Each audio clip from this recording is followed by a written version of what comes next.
Great. So this is section 3 in chapter 6. This is the last section in this chapter, and we are going to be looking at inverse trig functions. Now, it's really important with this concept to get the notation correct and understand it. So when I have sine of x, I know that that's equivalent to 1 over cosecant. That was one of our reciprocal functions. But if I have inverse sine of x, that's not 1 over cosecant. That doesn't mean 1 over sine, which is equal to secant, or cosecant. So some of the notation that you're used to, x to the negative 1 means 1 over x. But sine to this negative 1 right here does not mean 1 over sine. Inverse sine is kind of like when we say inverse f of x means the inverse of the function f of x. Inverse sine means inverse of the sine function. The other notation you might see in some textbooks is arc sine. This means the exact same thing, and this should have an x on it, as inverse sine of x. So if you remember back to earlier in this class when we talked about the horizontal line test and the vertical line test, and we saw that that told us whether the vertical line test told us if the graph we were looking at was a function. The horizontal line test told us about the inverse. So we're going to use the horizontal line test on cosine. Here's the graph of cosine from 0 to 2 pi. We can see that normal cosine curve, and then we have 2 periods of it graphed here. Now, cosine continues to go on forever and ever and ever in both directions. It continues to go this way, but we're just looking at 2 periods of it right now. So here it's asking us, does cosine have an inverse? And is its inverse a function? Well, if we were thinking about, let's say 1/2. Let's say we're looking at 1/2. And we're asking, okay, where does cosine equal 1/2? Well, already seeing this horizontal line drawn through it, we can see that it obviously hits more than once. Well, there's lots of places where cosine equals 1/2. And if you look at your unit circle and look at where does cosine equal 1/2, well, at pi over 3, it equals 1/2. At 5 pi over 3, it equals 1/2. At multiple values, if we keep adding 2 pi to those values, we keep getting more and more values where cosine is equal to 1/2. So because this graph goes on forever and ever in both directions, there's infinitely many places where cosine equals 1/2.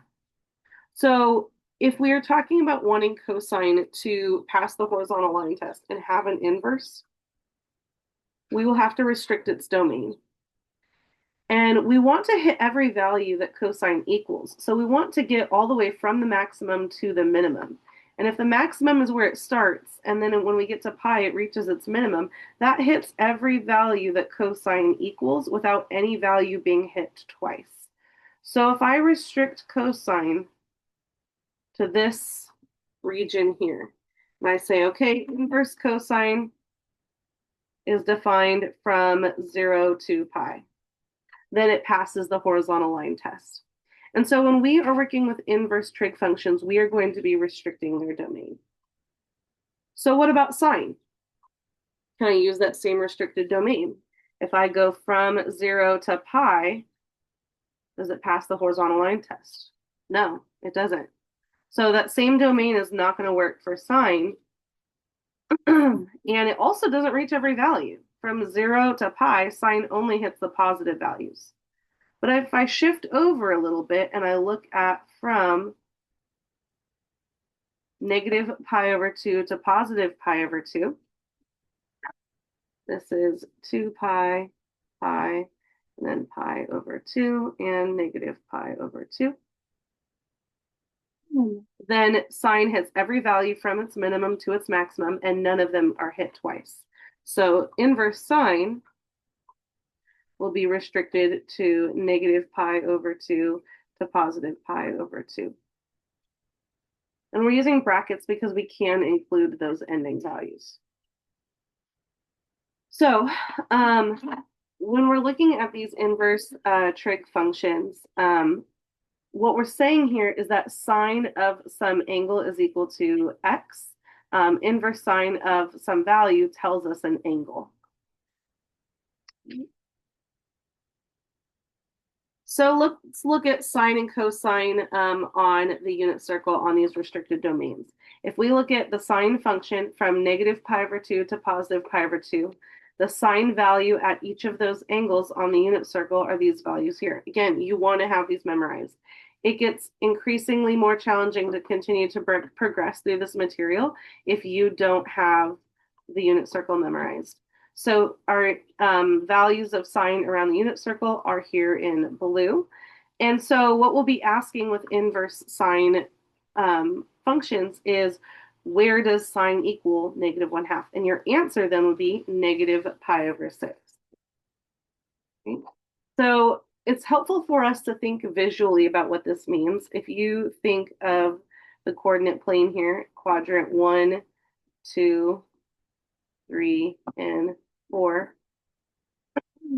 And we're looking at from negative pi over 2 to positive pi over 2. We're looking at quadrants 4 and 1. Okay. Now for cosine, we're looking at from 0 to pi. So we're looking at quadrants 1 and 2. And from 0 to pi, all of those angles in between on the unit circle, these are all the values from our unit circle that we should know. So for inverse trig functions, oh, you know what? We also have tangent here. So negative pi over 2 to positive pi over 2.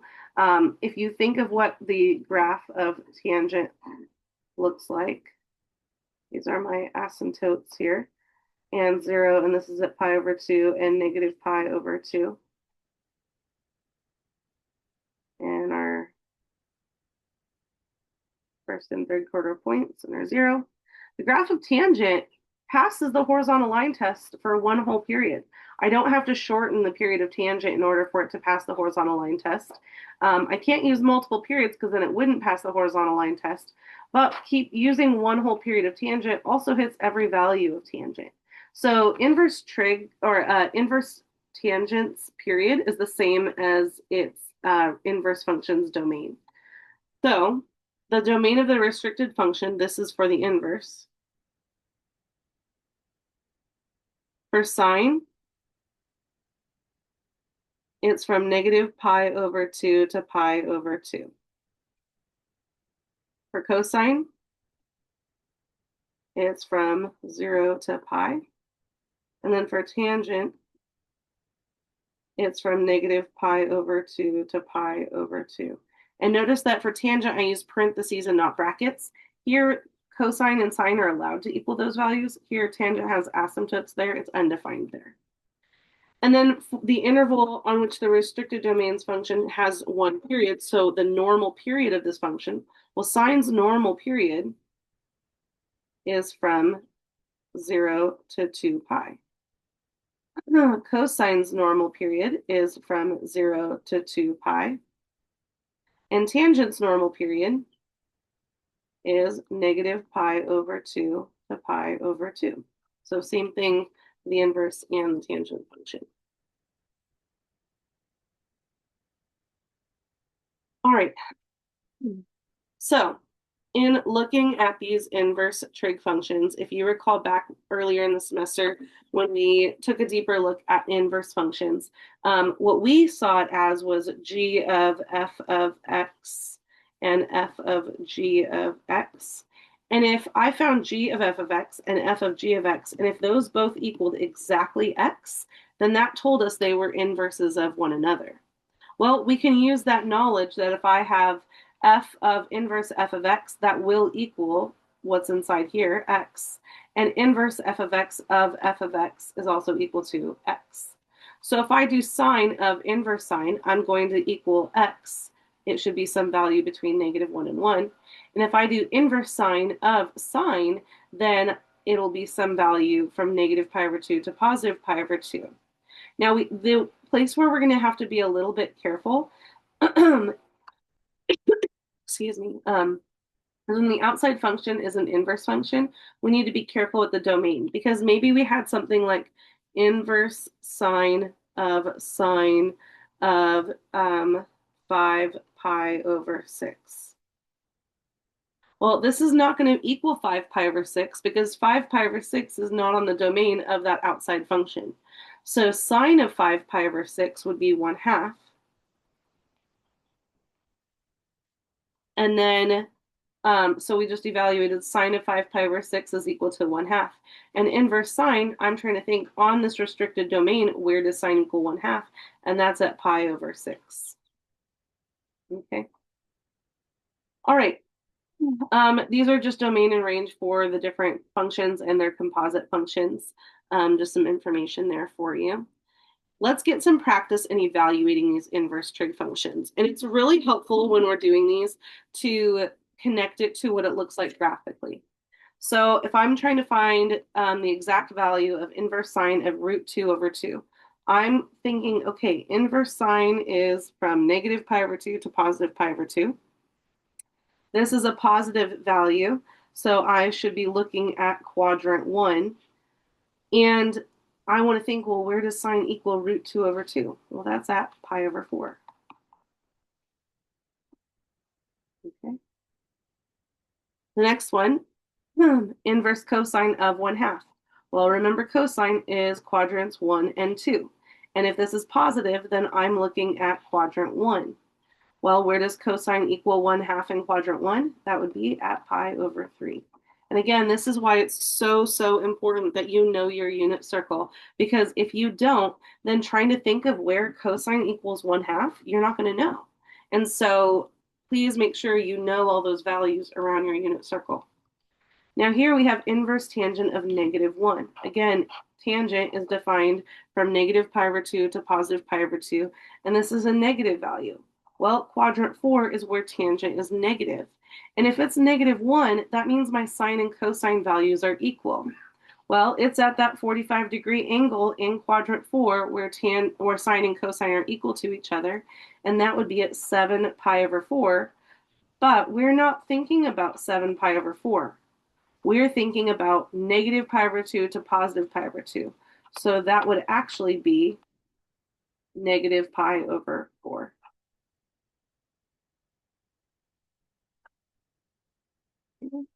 Now these next ones, we are doing this with our calculator. So if you have your calculator out, that will be helpful to practice this. So if we're thinking around the unit circle in radians, this would be 0. This would be pi over 2.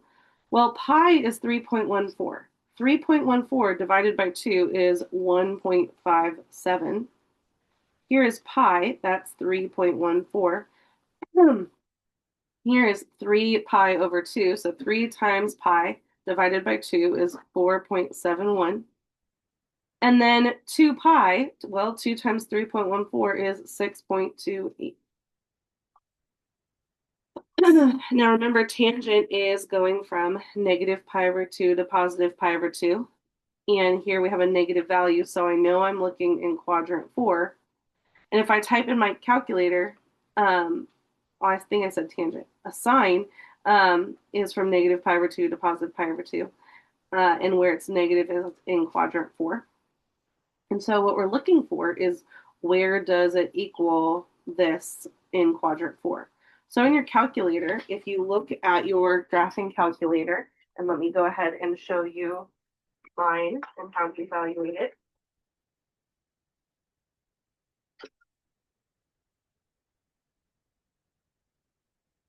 So if I have my sine function right here, above it you can see in blue inverse sine. So I'll press second, inverse sine.